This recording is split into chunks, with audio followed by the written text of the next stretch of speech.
दिनै जि दाख्लै बिटिआरनि जिखिनि स्टेट गभर्नमेन्टआ केबिनेटआव घोषणा होदोंमोन 41टा गामि सनितपुर आरो बिश्वनाथआव बेखौथ' जों बारा गोजोननाय मोनाखै बारु जिखिनि फैनांगौबा खेबसेनो ज' फैनांगौमोन बे 41टा गामिया मायाव उदय जायोबा गासिबो जाजोबनांगौ बे 41टा गामि हाबनाय हाबि बे माबा सिबिं फोनायफोरबायदि गेसें गोबों फोनानै बेयाव खामानि जायाना गतिके जों खावलायो बे बुस्थुखौ डिसेम्बरनि गेजेराव इमिडियेट गभर्नमेन्टआ खालामना होयोबा जों मोजां मोनो आर'जलाइथ' दा होनांगौ होना गिदिरफोरनि गोजौआव मा सिस्टेम माबादों बेखौसो मिथिनो मोनाखै बारु आर'जलाइ होनांगौ ना होनाङा बेखौ जों मिथिथ'वाखै दा मा खावलायनो लुबैगोन खावलायनो लुबैनाया मेन खोथाया जाहैदों जोंहा जिखिनि बिटिआर हाबनांगौ हाबोबा सनितपुर आरो बिश्वनाथनि जिखिनि मोनफ्रोमबो गामियानो गासिबो एखे रायै हाबनांगोन नङा दा फार्स्ट जिखिनि गामि हाबदों उनाव जुदि बै नटिफिकेसना ओंखाराबा बैफोर गामिया उनाव माबा मोनसे जानो हागौ नामा जोंहाबो मोनसे गिनाय फैयो गतिके हाबोबा खेबसेनो थाल्ला हाबनांगौ हाबाबा बिदि मोनसे मोननै बिदि हाबनानैथ' लाब गैया बेखौनो जों खावलायो गासिबो हाबजोबनांगौ इमिडियेट जों इउनाइटेड फराम एक्सचेन्जनिफ्राय बेखौनो खावलायो षड़यन्त्रखौथ' जिबायदि नुदों आवगोल जिखिनि 60टा गामि ओंखारदोंमोन 60टा गामियाव नुबाय दा 41टा गामि जाय 60टा सिगाङाव गामि ओंखारदों बे गामियानो गैबावा आरो दा गोदानाव अबेबा गामिया हाबसनदों बिनि गेजेराव जिखिनि हजों सेन्ट्रेल लेभेलाव जिखिनि कमिसननि मानसि बेफोरनो जिखिनि गामिनि लिस्टफोर होनाय बेखौ होनायाव माबा मोनसे थानो हागौ नामा नोंनाव दा आवगोलनि जिखिनि ओंखारदों बे किसुमाना थालांदों किसुमाना गोदानासो ओंखारदों गतिके बिदि ओंखारोबा आवगोलनि 60टा ओंखारग्रोनांगौमोन टटेल माबाफ्रा बेखौ जों सिमा आवग्रिनाय बायदिखौथ' गामि हाबनायफ्रा जेनेबा सिमा आवग्रिनाय बायदि सायाव नुनो मोनदों आरो जेनेबा ओमफ्राय दा बिनि सायाव ओरै सा ओनसोलाव थानायखौ बिटिआरआव सोगोन बायदि होननानै माखासे संगठनफ्रा बुंबाय थादों संगठना होनदों जागोन दा जिबायदि नुदों माने बोसोराव 41टा गामि सोयोबा होमबा बिश्वनाथ आरो सनितपुरनि गेजेराव 1200टा बेसेबांसो गामि दं ओमफ्राय बे 41टा खरि सोयोबा 12 बोसोर नांगोन नामा बेखौ सोनो 12 बोसोर नांगोन होमबाथ' बेखौ सोजोबनो जोंनि सनितपुर आरो बिश्वनाथखौ सोनोबा गतिके खेबसेनो जायोबा जोंनि थाखाय मोजां थाल्ला जायो आरो माने गतिके 2025 जिखिनि इलेक्सन दं बेफोराव माने माबायोबा मोजां खेबसेनो जालांजोबोबा बयबो रायजो राजाया दिनैसिम खोथायाव खोथा दा सनितपुर डिस्ट्रिक्ट आरो बिश्वनाथ डिस्ट्रिक्टनि एक्स एनडिपिनि नाजानायाव दिनै आजि बे बिटिआरआ अकल माबाल' नङा सोरबा बेक्तिगत सोरबा मोनसे संगठनाल' मावनाय नङा एक्स एनडिपिनि मावनायावबो दिनै हाजार हाजार मानसि थैबोनानै दिनै सुक्ति जादों गतिके जोंबो खेबसेनो ज' जानायखौ खेबसेनो ज' जाजानो लुबैदोंमोन गतिके मा खालामो दा 41टाल' गामि हाबदों दा जों बेखौ नेक्स्टफ्राव माने खेबसेनो हाबजाजोबनायखौ लुबैयो आरो बेनो आरो बुस्थुआथ' जाहैबाय ओरैबायदि दा बिटिआर एकर्ड होनबा एनडिपि आबसु जयै एग्रिमेन्ट खालामनाय अकल दा सनितपुर आरो बिश्वनाथ डिस्ट्रिक्टखौ माने आबसु किसुमान दं किसुमाना नङा बारु खायसे बुंगासिनो माने गावसिनि नाजानायावसो बिटिआरआ फैदों होनगासिनो होमबा जोंनि एक्स एनडिपिनि 5000 6000 7000 मानसि थैनाया बबाव थांखो मा बिसोरल' नाजादोंमोन नामा हिसाबाथ' जोंनि मोनब्रै फेक्सन एनडिपिआ जिखिनि सुक्ति खालामदों सोरखौबा नाङाबाबो जों सुक्ति खालामनो हायोमोन बेयाव सोरबाबो क्रेडिट लाना खामानि गैया लायोबा जयेन्टलि लामोन सोरबा जों बबेबा पर्टेल निउसाव नुदों जों मा एनडिपिनि आबसुनि नाजानायावसो माने सनितपुर बिश्वनाथ डिस्ट्रिक्टआ हाबदों होनदों एनडिपिआ जिखिनि gov of India gov of Assam BTR गभर्नमेन्टजों जिखिनि सुक्ति बिटिसि आवगोल फार्स्ट टाइमाव दंमोन नालाय बे सुक्ति खालामनायाव अकल सोरबा मोनसे पार्टियाल' बेयाव क्रेडिट लाना खामानि गैया जयेन्टलि बुङोबा जोंहा बेयाव बुंनांगौ खोथा गैयामोन बेयाव सोरबा मोनसे पार्टियाल' गावखौनो गाव बिराद माने गावसोरसो लाबोदों होनना बुंगासिनो किसुमान जों निउस पर्टेलाव नुगासिनो आसलथे बे नङा जोंनि होमबा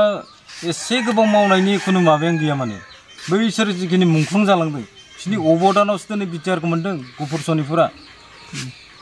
अकल सोरबा दिनै बिसिनि सोरबा माबादों नामा अबेबा थैदों नामा सनितपुर बिश्वनाथफ्राव नों नायलाय दिनै बेसे हारा हास्ति मोन्दों सनितपुर बिश्वनाथनि जिखिनि रायजो राजाफ्रा बेफोर जोंनि थाखायनो बे बिटिआर मोननो थाखायनो गोबां गतिके बिटिआरआबो फैगोन माखासे फैदों जिखिनि होमबाबो जोंहा बारा गोजोननाय गैया फैजोबथारोबा मोजां मोनो बेखायनो दा फैबाय थानाय समाव इउनाइटेड फराम अफ एक्स एनडिएफआ माबायदि खामानि मावनानै थाङो इउनाइटेड फराम एक्स एनडिएफआथ' जेरै स्टेट गभर्नमेन्ट सेन्ट्रेल गभर्नमेन्टजों जोंनि काउन्सिल लेभेलनि जिखिनि माबाया रायज्लायगासिनो बर्थमान अकल सोरबा बेक्तिगतआ सोरबा मोनसे आफादाल' रायज्लायबाय थायाखै जोंनिया इतिमध्ये बहुत मोजां प्लास पइन्टआव रायज्लायगासिनो सोरबा सासेया बेयाव माने क्रेडिट लाना खामानि गैया बेयाव सोरबा मोनसे पार्टिया गासिबो जयेन्टलि किसुमान खामानि मावोबा आंनि थाखाय मोजां आरो बायदियावथ' जिबायदि जों मिथिदों 2025आव जिखिनि माबा इलेक्सन बेयाव जाफैगोनखौ जोंबो एसे आसा दं होमबाबो किसुमान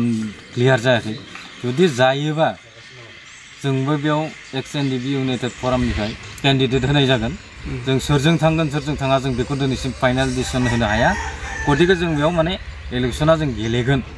इउनाइटेड फराम अफ एक्स एनडिएफआव जों नुदों नुनाया माखासे निउसफ्राव बहुत नुदों आरो जोङो माखासे लामा सामाफ्राव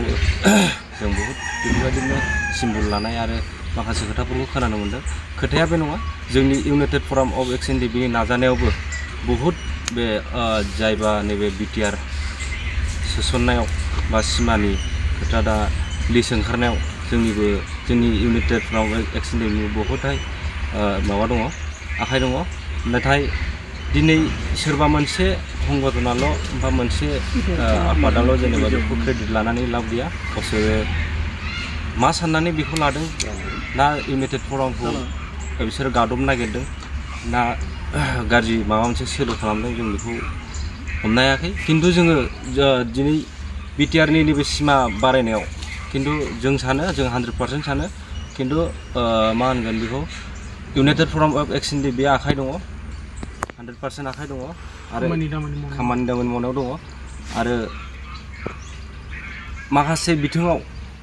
जोंनि नैबे गहपुर हालाम बा बिश्वनाथआव जोंनि इउनाइटेड फरामा बहुत गोख्रोङै दङ गासिबो खौसेयै दङ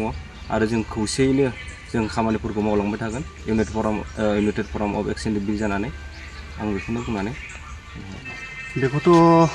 दा आं बेखौसो बुंनो सानो जे हय नंगौ गासैबो जोंनि बर' समाजानो मिथिगौ एनडिएफआ 34 बोसोर नांबोबाय बेखौ आरो बेजों लोगोसेनो दिनै मैया दाखालि 14 सेप्तेम्बर खालि जोंना 35 बोसोर थांबाय बेखौ आरो बे दिनखालिनो जोंनि मुंख्लं सान फालिनायमोन दा जोङो बेखौल' मिथिगौ जे बा समाजाबो बेखौ मिथिगौ दिनैनि दिनाव एक्स एनडिएफआ समाजजों थाफानानै जेसेबांखिनि मावबोनांगौमोन मावबोदों खिन्थु माखासे समाव दिनै फैनानै मैया दाखालिसो फोसावनाय जिथुनाखि बिटिआरनि बारायनाय बे बारायनायाव हयथ' सिबिंथिलि बादि जादों दख्ला दख्लि खिन्थु प्रसेस मथै जाबादि जानांगौमोन जोंनि लुबैनाया आरो समाजनि रायजोफोरनि लुबैनाया गहपुर आरो बिश्वनाथनि लुबैनाया एखे लान्थ्रियैनो गासिबो जाजोबनायखौ लुबैदोंमोन नाथाय बेयाव जाफुङाखै बेखायनो जोङो मोनसे दुखु दङ जाहाथे रायजोफ्रा जेसेबांखिनि जोंनि बर' ओनसोल दङ बे बर' ओनसोलनि रायजोफ्रा